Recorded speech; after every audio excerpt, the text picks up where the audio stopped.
Bismillahirrahmanirrahim. Assalamualaikum warahmatullahi wabarakatuh. Salam sejahtera dan salam Malaysia Madani kepada para peserta webinar yang dihormati sekalian.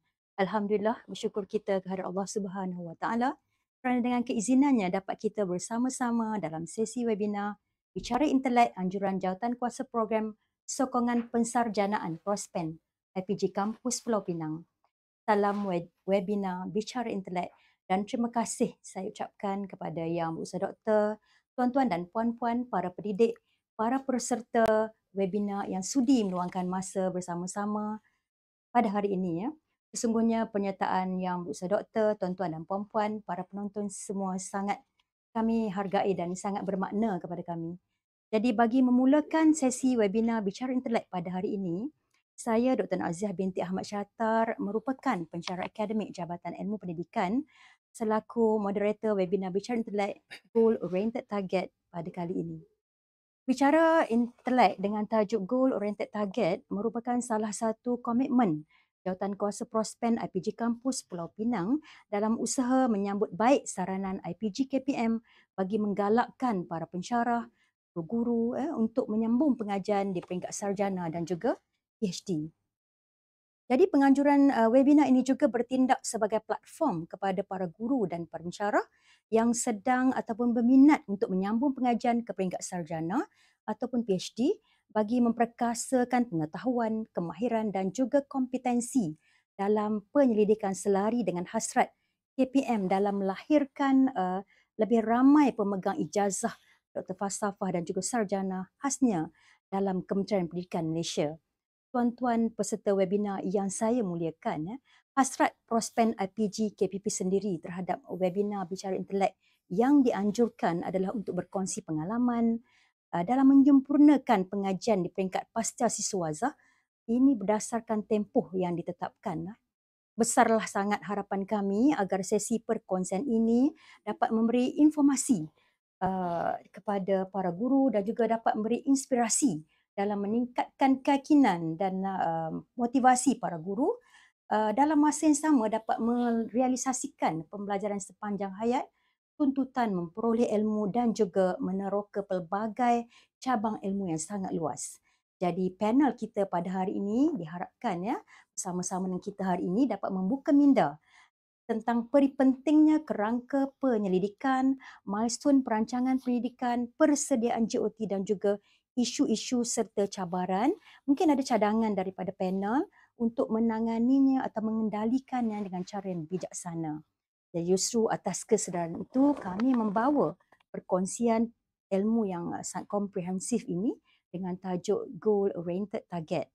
Jadi Yang Berusaha Doktor, tuan-tuan dan puan-puan peserta webinar yang dimuliakan, sebelum memulakan ataupun meneruskan perkongsian Bicara Intelek ini, moleklah kiranya saya memperkenalkan panel jemputan yang akan bersama-sama kita pada hari ini.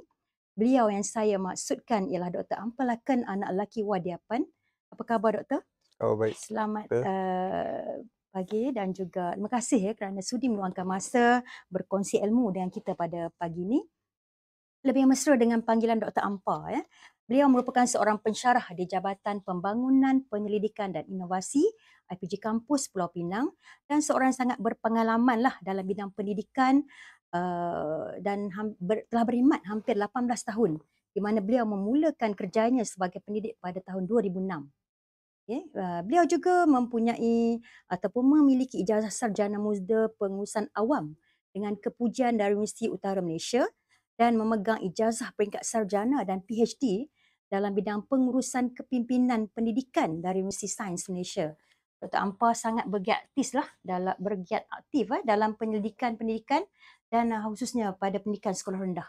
Tidak nafikan jugalah sumbangan beliau dalam bidang penulisan dan penerbitan buku serta artikel yang pernah dan juga beliau pernah memenangi beberapa pertandingan inovasi di peringkat zon IPG dan juga peringkat kebangsaan. Jadi sudah semestinya lah yang panel yang kita pilih pada hari ini telah berjaya menamatkan pengajiannya dalam tempoh masa yang diperuntukkan dan beliau telah dianugerahkan GOT oleh Universiti Sains Malaysia. Jadi begitulah sedikit latar belakang panel jemputan webinar Bicara Intelek kita pada hari ini. Jadi tanpa melengahkan masa lah Dr. Ampa, Ya. saya dengan ingin persilakan Yang Berusaha Dr. Ampa Lakan untuk berkongsi pengalaman beliau dalam melengkapkan pengajian tepat pada masanya dan pada masa yang sama mengorientasikan matlamat sebagai sasaran utamanya. Mungkin boleh dimulakan dengan perkongsian pengalaman doktor sebelum memulakan pengajian dan berapa lama sebenarnya doktor berjaya menyempurnakan pengajian doktor. Silakan Dr. Ampa. Ya. Terima kasih Dr. Zia kerana sudi memberi peluang untuk mengambil bahagian dalam bicara intelek ni. Jadi bila kita kata PhD ni, kita perlu fikir persediaan sebelum, semasa dan selepas. Jadi di sini saya cuma mengambil beberapa langkah lah nak berbincang dengan anda semua.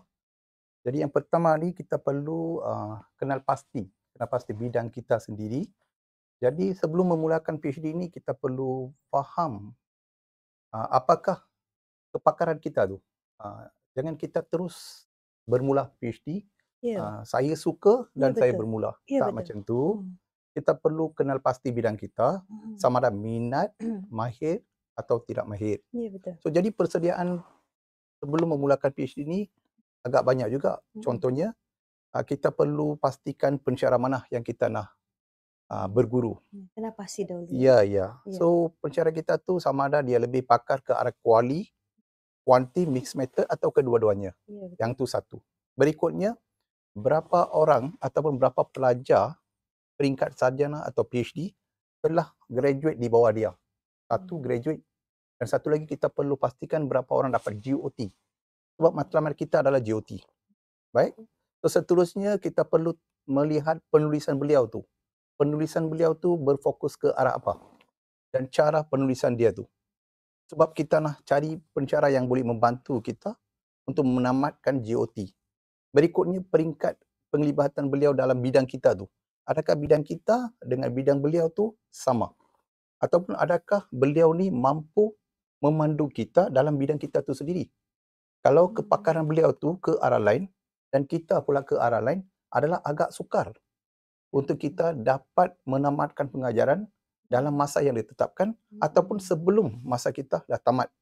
Seterusnya pastikan kesanggupan pensyarah tersebut untuk merealisasikan matlamat kita tu. Adakah dia sanggup, dia endah bantu kita. Dan seterusnya pula kehendak universiti tu. Penerbitan tu di peringkat apa, berapa penerbitan, perlu kita tahu semua. Dan seterusnya kemahiran asas yang wajib seseorang ataupun sesuatu pelajar itu perlu ada. Contohnya cara penulisan akademik. Sedia Jadi doktor, ya, kena boleh sedia daripada awal. betul. Sebelum kita memulakan PhD tu ataupun master, Ya. kita perlu tahu apa itu cara penulisan akademik. Yang tu satu. Seterusnya citation ataupun reference tu. Kita nak buat reference tu macam mana? Sebab yang latest tu APA 7 ataupun reference tu berdasarkan universiti tertentu. Ada universiti tertentu mempunyai cara mereka sendiri. Kena update selalu Ya, doktor. betul. Ya. Mereka perlu pastikan cara citation tu macam mana. Ya. Lepas tu asas statistik. Mereka pelajar tu mesti dan wajib perlu mengetahui statistik tu. Kalau kita pergi tanpa basic yang ni, agak sukar. Sebab adakah kita nak belajar untuk menimba ilmu ataupun meluangkan masa untuk mendapatkan asas-asas tersebut.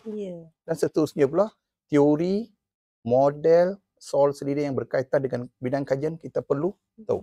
Kena isi kita punya pengetahuan sebelum kita mengambil keputusan. Ya, Alright? ya. Okay, Dan kita perlulah rajin baca tesis-tesis yang lama, yang berkaitan dengan kita supaya kita nak dapat idea. Yang saya cakap sekarang ni sebelum tu, sebelum memulakan PhD. Dan faham tentang pantang larang pensyarah yang kita nak pilih.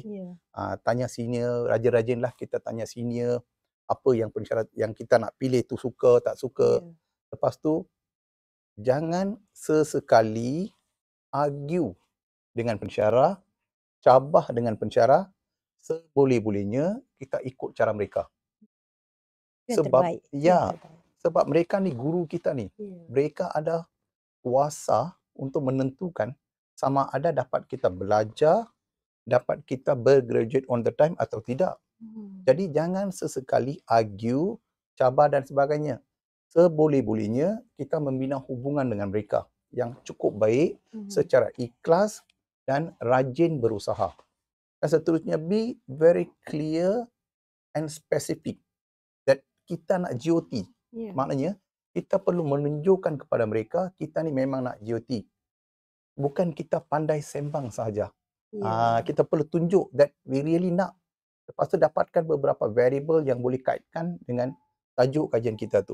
Kena Jadi, bersedia daripada awal ya, tentang ya. pemilihan variable sendiri. Betul, doktor, betul. Ya. So kita perlu dapatkan beberapa variable Ya. secara clear supaya antara variable ni lah yang menyebabkan kita nak memulakan kajian. Ya. Kalau boleh, pastikan variable yang kita pilih tu, pensyarah kita tu arif dalam variable tersebut. Dan juga bersetuju. Betul, tepat sekali. Ya. So perlu tahu sedikit sebanyak variable mana yang favorite pada pensyarah tersebut Ya. dan be ready for that. Ya. Maknanya antara langkah-langkah yang saya beritahu yang tadi tu, so kita perlu buat sebelum memulakan PhD. Ya, sebelum. Ya. Terima kasih doktor atas perkongsian yang sangat berinformasi dan senarai tips-tips yang sangat praktikal berdasarkan pengalaman doktor. Dan saya percaya ramai dalam kalangan kita peserta webinar sangat teruja untuk mendapatkan lagi info yang lebih terperinci daripada doktor. Soalan saya seterusnya doktor, bolehkah doktor perincikan kerangka penyelidikan yang doktor laksanakan atau ikuti dan sejauh mana kepentingannya kepada pelajar-pelajar pasca siswazah yang baru sajalah nak memulakan pengajian mereka? Silakan doktor. Ya, doktor. Kerangka penyelidikan di sini tu saya bermaksudkan bukan kerangka penyelidikan kajian. Yang ni saya lebih kepada kerangka penyelidikan lebih kepada time frame dia tu. Time frame dia tu. So, kita perlu faham apa itu GOT. GOT itu dia orang kata graduate on time. Graduate on time tu maksud apa? Kita perlu faham bahawa GOT adalah kita selesaikan thesis, hantar kepada panel dan panel luluskan dalam tempoh masa 42 bulan. Sebab masa yang kita diberikan adalah 36 bulan untuk melanjutkan PhD kalau kita dapat HLP dan sebagainya. Ya, betul. Cuma kita perlu faham dalam masa 42 bulan tu kita perlu habiskan, maknanya Senet perlu luluskan. So yang ni saya lebih bersandarkan kepada amalan USM. Mungkin universiti lain agak berbeza. Okey. Kita kena semak lah yang daripada ikut universiti di tempat mereka belajar lah. Betul doktor. So jadi graduate ni ataupun pelajar-pelajar ni perlu pastikan kalau GOT tu universiti mereka tu memberi berapa lama tu, berapa bulan. Jadi kalau ikut amalan USM tu 42 bulan termasuk Senet. Kalau jadi 40/3 maknanya tidak GOT lah. Yang tu satu. Lepas tu dengan ini anda boleh merancang berapa bab anda nak buat. Selalunya 5 bab. Kadang-kadang ada pensyarah dia lebih berminat 6 bab. Terpulang kepada pelajar dengan pensyarah tersebut. Sementara cadangan kajian progres, pastikan anda mula menulis draft artikel. Draft artikel ni perlu ambil proses yang agak panjang. Maknanya kita perlu pastikan progres tu bagaimana tu. Progres artikel tu bagaimana. Jadi di sini kita nampak dua. Satu thesis, satu lagi artikel. So kita perlu faham kedua-dua tu. Betul. Yang di sini saya lebih tekankan pelajar perlu pastikan syarat graduasi tu. Syarat graduasi universiti adalah berbeza. Betul. So kadang-kadang ada universiti kata satu artikel sudah cukup. Ada universiti dia nak 2 artikel. Artikelnya pula perlu diterbitkan di mana? Ya, kan? betul doktor. Artikel tu perlu kita pastikan sama ada tahap di mana. Tahap My Site ke, My Journal, Scopus ataupun Q. Yang tu perlu pastikan. So bagi benda-benda ni, so lebih baik kita minta berterus terang dengan pensyarah kita sama ada dia sanggup guide kita ataupun kita rajin-rajinlah pergi cari kursus di luar supaya kita biasa dengan cara penulisan tu. So saya pernah bersembang dengan ramai pelajar, mereka tidak mengenal benda-benda macam ni dan mereka masih tidak ada cara untuk menulis artikel dan tidak hadir mana-mana kursus. Jadi yang ni terpulang kepada pelajar tu. Itu ada inisiatif sendiri ya betul. Inisiatif sendiri tu perlu ada. So sama ada suka tak suka perlu tulis Mhm. dan habiskan juga Mhm. artikel dengan tesis. Ya. Dia bergantung pada individu Ya, masing-masing. betul doktor. Saya sangat bersetuju, saya sangat bersetuju dengan ungkapan doktor, suka atau tidak suka. Suka atau tidak suka kena habiskan juga.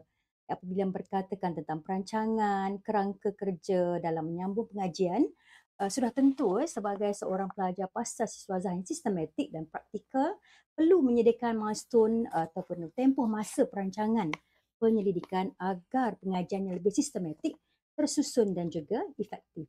Kita semua maklum bahawa kemahiran merancang mencakupi pelbagai aspek, termasuklah dari segi masa, prioriti, keutamaan tumpuan mengikut keperluan dan kesesuaian serta pelaksanaan sesuatu progres ataupun projek yang kita diamanahkan. Jadi tanpa perancangan teliti, berkesan dan sistematik, usaha serta matlamat ingin dicapai ataupun goal oriented target lah, kemungkinan besar akan terjejas atau gagal.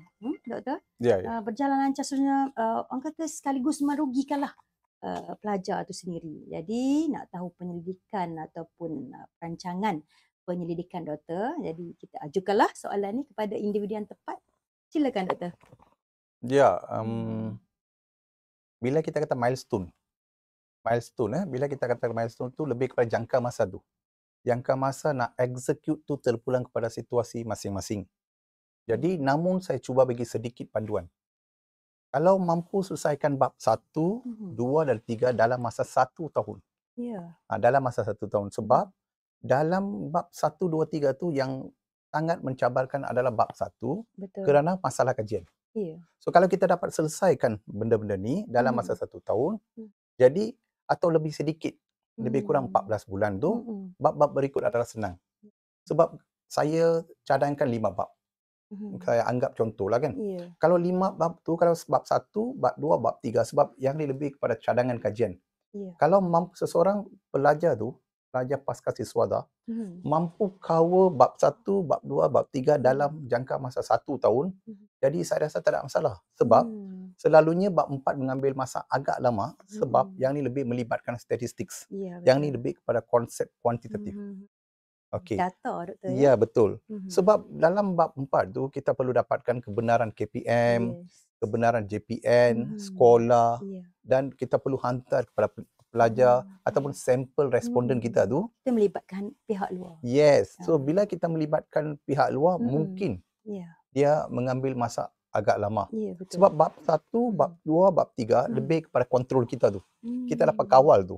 Kita dengan supervisor, dengan panel saja. Ya. Bila melibatkan Setuju. bab 4 tu, yang akan melibatkan Ya. luar. Jadi dalam bab 4 tu kita bagi 10 bulan plus minus. Dan sebab apa? Bab 4 tu mengambil proses-proses saring data, menjalankan ujian statistik dan interpretasi dapatan dan sebagainya. Ya. So kita ambil lebih kurang 10 bulan. Jadi seterusnya bab 5. Bab 5 selalunya kita boleh buat dalam 5 bulan. Pengalaman saya lah doktor. Ya. Okey, dalam 5 bulan. Jadi ini bermakna bakinya lebih kurang 7 bulan tu kita gunakan untuk memurnikan tesis kita.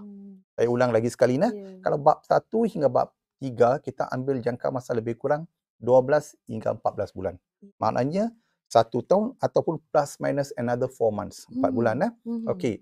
Jadi bab 4 tu tadi saya kata melibatkan pihak luar. Ya. Jadi kita ambil sebagai tempoh agak panjang iaitu 10 bulan. Dan bakinya pula bab 5 kita ambil sebagai lebih kurang 5 bulan. Jadi pemurnian tesis pula dia akan menjadi 9 bulan ataupun minus 9 bulan lebih kurang 5 bulan ataupun 6 bulan. Jadi tips ialah pecut dan perlu sangat serius semasa fasa pertama iaitu fasa bab 1, bab 2 dan bab 3. Ya. Kenyataan yang terakhir itu saya juga amat bersetuju. Ya. Pecut dan perlu sangat serius. Yes. Jelas dan praktikal. Sungguh perancangan pendidikan doktor. Sebenarnya kepentingan, kemahiran merancang harus dititik beratkan lebih-lebih lagi dalam kalangan pasca siswazah yang sedang menyambung pengajian ataupun baru nak mula pengajian mereka. Ya. Baiklah doktor, terima kasih atas penjelasan tersebut. Panjang lebar dan dengan orang kata figure-figure tertentu yang perlu diambil kira lah.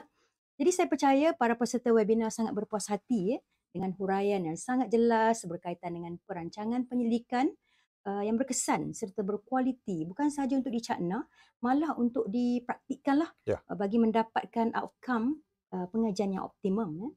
Jadi sudah pastinya jika dapat dipraktikkan secara dengan lebih berkesan, sudah semestinya saya percaya juga dalam kalangan peserta webinar kita tak sabar-sabar sebenarnya untuk berdua-duasi tepat pada masanya ya.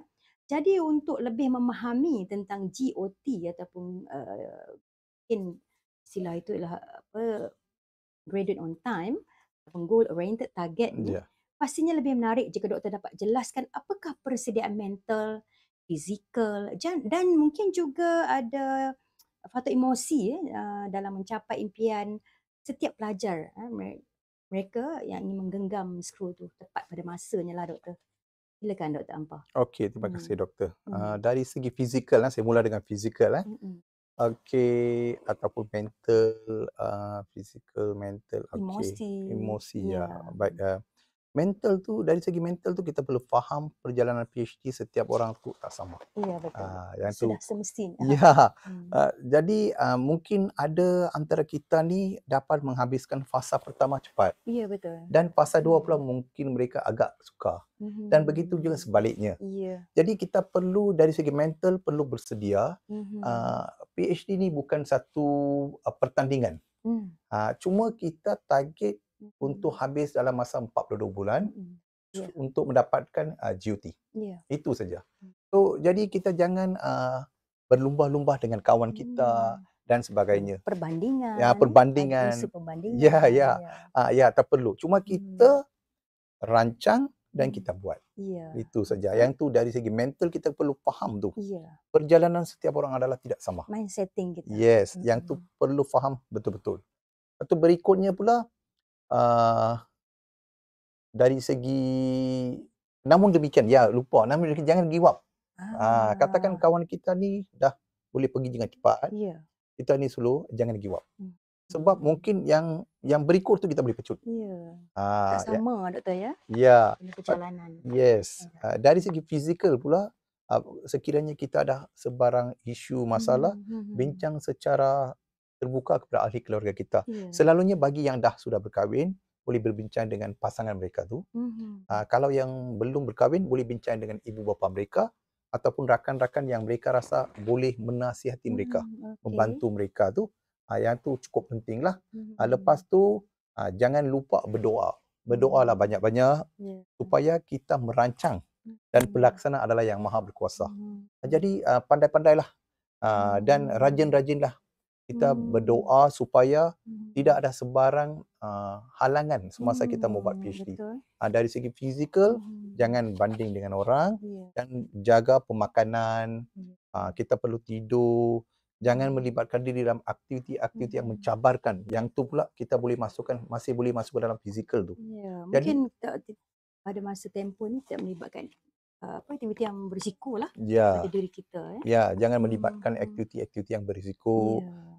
Jangan balik malam, duduk sampai pukul 4, tak perlu. So kita berpada-padalah. Saya rasa dalam 8 jam, 5 hingga 8 jam sudah memadai. Cuma secara berterusan. Yang tu penting tu. Emosi tu jangan kita tension sangat. Jangan tension. Tak boleh buat, tak apa. Kita letak dulu, rehat sekejap, datang balik. Dan sambung semula lah. Ya. Itulah tips yang sangat bagus daripada panel kita pada hari ini. Jadi itulah tadi penjelasan yang sangat terperinci oleh panel berkaitan dengan GOT yang menjadi hasrat dan impian sebilangan besar para pelajar Pasas Wazah yang sedang menyambung pengajian peringkat sarjana ataupun PhD. GOT sebenarnya bukan sahaja menjimatkan masa ya doktor. Malah juga dia akan menjejaskanlah kos pengajian jika kita lambat ataupun tidak menepati masa yang ditetapkan. Kerana dia boleh melibatkan penambahan semester, sudah pasti juga akan melibatkan penambahan yuran. Dan jika pelajar yang menerima HLP mungkin kalau tidak tamat tepat pada masanya mungkin akan dikenakan penalti. Dan jadi by hook or by crook kena tamatkan jugalah, mempunyai diri, kena meyakinkan diri untuk menamatkan pengajian dan orang kata cuba untuk tangani apa isu ataupun cabaran yang dihadapi lah. Ya, ya. Kecuali lah kalau ada masalah-masalah lain yang tidak dapat dielakkan, menghadapi penyakit dan sebagainya. Jadi soalan saya seterusnya, doktor, ada Ya. kaitan dengan ujian dan cabaran. Kalau doktor boleh kongsikan isu ataupun cabaran yang bakal dihadapi oleh pelajar pasca syahada ini dalam menyambung pengajian mereka, dan mungkin ada ataupun cara nak kendalikannya dengan hikmah dan bijaksana. Boleh Dr. Ampa kongsikan? Boleh. Ya. Dari segi isu tu, mungkin selalunya kita tidak bersedia untuk bab tersebut. Jadi bila kita tidak bersedia untuk bab tersebut, kita cepat-cepat berguru dengan selain pada supervisor kita lah. Ya. Kita cepat-cepat berguru dengan orang yang lebih arif. Lebih arif dengan bab-bab benda-benda yang kita tak faham. Kita belajar dengan mereka. Dan mungkin isu berkaitan family, isu di family, mungkin isu berkaitan dengan rakan-rakan yang belajar sekali dengan kita tu, kita perlu faham. Ada benda kita tak boleh kontrol. Dia akan berlaku. Jadi cuma kita faham ataupun terima benda-benda yang berlaku tu secara positif. Okey. Nak menanganinya very easy. Sentiasa kita fikir positif. Apa sahaja berlaku kepada kita sendiri ataupun rakan-rakan kita ataupun situasi PhD itu sekalipun, kita sentiasa fikir positif. Jangan sesekali kita fikir secara negatif. Sebab apa yang berlaku adalah kita rancang dan Tuhan yang melaksanakan. Jadi di sini yang pentingnya kita menghadapi dengan positif dan berdoalah banyak-banyak supaya kita diberi kesabaran. Dan kesabaran dan beranikan diri untuk menghadapi. Jangan cabar siapa-siapa sahaja. Kita belajar untuk bersabar. Bersabar dan kita very clear, spesifik supaya kita menghadapi cabaran goal oriented target ni ataupun GOT ni. Ya. Jadi circle kita juga perlu positif. Ya, betul. Apa doktor di situ? Circle kita. Adakah mereka mainkan peranan yang sangat penting? Ya, doktor, sangat penting. Cukup penting. Sebab persekitaran tu memang mempengaruhi pergerakan tu banyak sangat tu. Jadi kita pilihlah rakan-rakan yang positif, sentiasa berbincang secara positif. Jangan sekali-kali kita lebih kepada ke arah negatif tu. Walau sekalipun situasi itu negatif, kita cuba terima sebagai positif. Jadi jangan kita terlalu ikut dengan orang negatif, situasi negatif. Tak. Kita berehat sekejap, kita dapat balik energi positif, kita sambung balik. Mungkin doktor, saya dah tambah sikit lah. Mungkin ada dugaan ataupun ujian dalam menyiapkan keperluan untuk bergraduate tu sendiri. Contohnya untuk menyiapkan artikel dan perlu diterbitkan di tempat yang yang tinggi lah standardnya. Jadi bagaimana, apakah kepentingan, sejauh mana kepentingan seorang pelajar tu menyediakan artikel sebelum menamatkan pengajian? Baik doktor, sejak ke belakang ini, setiap universiti dah letak syarat untuk menulis artikel tu. Sebab tu tadi saya kata sebelum kita mula PhD tu, kita perlu pastikan syarat graduasi universiti tertentu tu. Ada universiti kata PhD tu, ada universiti kata artikel perlulah takat my journal. Ada pula yang kata my site, Scopus dan Q1. Jadi kita perlu pastikan universiti yang kita buat PhD tu, kehendak dia tu apa dia. Perlu pastikan kehendak tu. Baru Ya. So bila kita dah tahu, kita rajin-rajinlah menghadiri kursus, cuba menulis artikel, berkawan dengan yang pandai menulis artikel dan berbincang secara terus terang dengan supervisor kita supaya kita perlu belajar dengan cepat dan tepat supaya compile ataupun kita dah mencapai apa yang hasrat universiti tersebut. Di samping tu dapat melengkapkanlah Ya, kita, doktor, kan? betul. Sebab menulis artikel dengan tesis perlunya parallel secara bersama. Bermaksud katakan kita tulis chapter 1. Kita bagi dekat supervisor untuk baca kan. Sementara kita menunggu tu, kita tulis artikel. Maknanya 151 lah kan. Kita hantar thesis dekat supervisor sementara kita menunggu, jangan kita berenjoy pula kan. Kita tulis artikel. Kita kena guna masa tu sebaik yang mungkin lah. Ya, kita draft, kita tulis. Salah tak apa. Sebab dia akan automatic salah, kita boleh balik, kita buat balik kan. Itu syarat dia lah. Terima kasih doktor atas penerangan sangat terperinci. Dan mungkinlah sebelum kita berakhir, kata-kata akhir daripada doktor pada para pelajar dan para pensyarah yang ingin menyambung pengajian mereka, dan mungkin sedikit motivasi dan sebagainya. Baik, nombor 1, percaya kepada diri sendiri. Jangan membandingkan kawan. Pilih tajuk yang sesuai dengan kita. Supervisor yang kita pilih itu perlulah sanggup bantu kita. Dan universiti yang kita pilih tu pastikan syarat bergraduasi itu boleh tak kita mampu. Yang tu kena pastikan juga. Jangan tulis thesis yang sangat complicated. Berpadah-padahlah kita tulis artikel ataupun thesis untuk memenuhi syarat. Memenuhi syarat. Sebab penyelidikan ni bermula selepas PhD. Selepas kita dah belajar PhD, baru dia mulahkan tu. Kan? So, jadi ambillah masa yang secukupnya untuk belajar benda-benda yang asas tu sebelum kita mulakan PhD. Jangan terburu-buru. Be slow and steady, tetapi kita tahu apa yang kita buat tu. Dan pada masa yang sama, saya mengambil peluang ni mengucapkan terima kasih kepada pihak Prospen yang memberi peluang untuk berkongsi sedikit sebanyak berkaitan GOT itu, dan juga kepada pihak KPM yang menajar saya untuk melanjutkan PhD, dan rakan-rakan saya yang sangat membantu untuk complete PhD.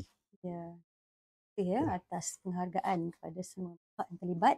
Jadi alhamdulillah sungguhnya perkongsian ilmu sebentar tadi banyak memberi input baharu, khususnya kepada para guru, pensyarah, para pendidik yang ingin menyambung pengajian mereka ke peringkat sarjana dan PhD. Jadi perkongsian idea ini diharapkan dapat memberi sedikit manfaat, celik akal ataupun insight dan dorongan untuk kita terus mara mencari ilmu, menelusuri ilmu, meneroka ilmu yang sangat luas. Sesungguhnya Tuhan amat berkuasa, tidak dianugerahkan sesuatu yang sia-sia, tidak dijadikan apapun tanpa sebab dan ibrah.